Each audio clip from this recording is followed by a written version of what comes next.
North కొరియాలో వాళ్ళకి నచ్చిన కటింగ్ ఎందుకు చేసుకోకూడదు? ప్రతి ఒక్కరి ఇంట్లో గవర్నమెంట్ రేడియో ఎందుకు ఉండాలి? కంప్యూటర్ ల్యాప్టాప్ కొనాలంటే పర్మిషన్ ఎందుకు తీసుకోవాలి? యూట్యూబ్ ఫేస్బుక్ అసలు ఎందుకు వాడకూడదు? టీవీలో వచ్చే ఓన్లీ 4 గవర్నమెంట్ ఛానల్ ఎందుకు చూడాలి? ఇంకా మరిన్ని విషయాలు తెలుసుకుందాం. రూల్ నెంబర్ 1, మన దేశంలో రేడియోలు కనుమరుగే కొన్ని సంవత్సరాలు అవుతుందండి. అదే నార్త్ కొరియాలో ఇప్పటికి కూడా గవర్నమెంట్ రేడియో ఉండాల్సిందే.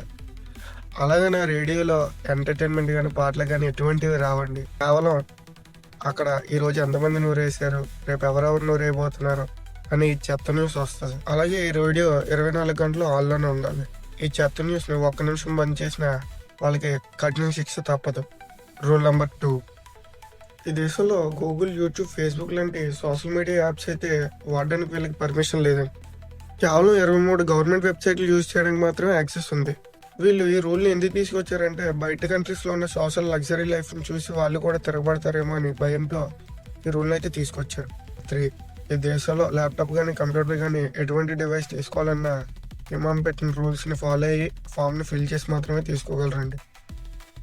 రూల్ నెంబర్ 4, మీరు కానీ టూరిస్ట్ అయితే మీకు నచ్చిన ప్లేస్లో మీరు ఫోటో తీయడానికి అయితే మీకు యాక్సెస్ ఉండదండి. దగ్గరలో ఉన్న పోలీసుల్ని కనుక్కొని ఫోటో తీసుకొచ్చా లేదా పర్మిషన్ తీసుకొని మాత్రమే తీసుకోగలరు.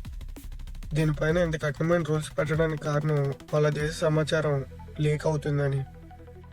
రూల్ నెంబర్ 6, మనకైతే ఇక్కడ 999 ఛానల్ వరకు మనం టీవీలో యూజ్ చేయడానికి యాక్సెస్ ఉందండి.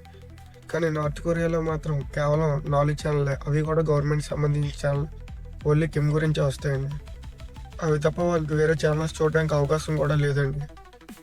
అలాగే బయట ప్రపంచంతో వాళ్ళకి సంబంధం ఉండకూడదనే ఉద్దేశంతో బయట దేశాలకు చెందిన న్యూస్ పేపర్లే అలాగే టీవీ ఛానల్లే వాళ్ళ దేశంలో బ్యాన్ చేశారు. ఎందుకంటే వేరే దేశాల్లో నివసించే మోడర్న్ అండ్ లగ్జరీ లైఫ్ని చూసి వీళ్ళు ఆ దేశంపై తిరగబడే అవకాశం ఉందని ఈ రూల్ని తీసుకొచ్చారండి. రూల్ నెంబర్ 6, మన దేశంలో 1 గంట కరెంట్ తీస్తేనే మనం ఉక్కిరి అయిపోతాం. కానీ నార్త్ కొరియాలో ప్రతిరోజు రాత్రి కరెంట్ అయితే గవర్నమెంటే తీసేస్తుందండి. దీనికి రీజన్ ఆ దేశానికి సరిపడా పవర్ని జనరేట్ చేయలేకపోవడమే. అలాగే నార్త్ కొరియా ప్రజలు వాళ్ళ ఇంటి మీద ఉన్న సోలార్ పవర్తో నైట్ టైం పవర్ని యూజ్ చేసుకుంటారు. అది కూడా కేవలం భోజనం తినే సమయంలో మాత్రమే.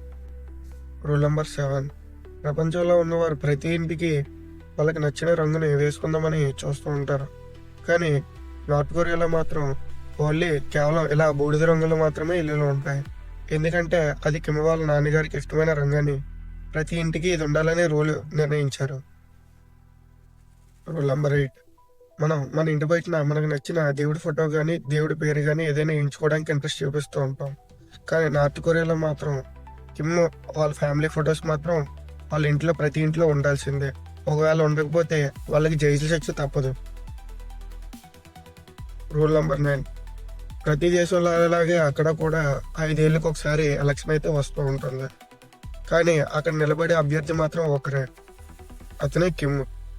ఆ దేశంలో అతను నచ్చలేదని ఓటు కానీ వేస్తే ఇంకా అంతే సంగతులు. నార్త్ కొరియా అమెరికా దేశాన్ని ద్వేషిస్తుంది. అందుకు బ్లూ కలర్ జీన్స్ ప్యాంట్ని అయితే నిషేధించారు. వారి దేశంలో ఎవరు కూడా బ్లూ కలర్ జీన్స్ ప్యాంట్స్ని అయితే వేసుకోకూడదు.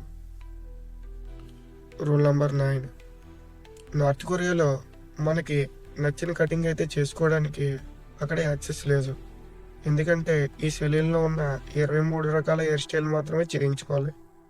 ఆ రూల్స్ని ఫాలో అవ్వకుండా ఎవరైనా నచ్చిన హెయిర్ స్టైల్ చేయించుకుంటే వాళ్ళు జైలుకి తప్పదు. రూల్ నెంబర్ 12, అలాగే నార్త్ కొరియాలో పెళ్లి కాని అమ్మాయిలు ఎప్పుడు షార్ట్ హెయిర్నే మెయింటైన్ చేయాలి. That's it guys. వీడియో నచ్చితే లైక్ చేయండి. ఇంకా నార్త్ కొరియా మీద అయితే కొన్ని వీడియోస్ ప్లాన్ చేశాను, చేయాలో వద్దో ఒకసారి కామెంట్ చేయండి అండ్ సబ్స్క్రైబ్ కూడా చేసుకోండి. Bye bye.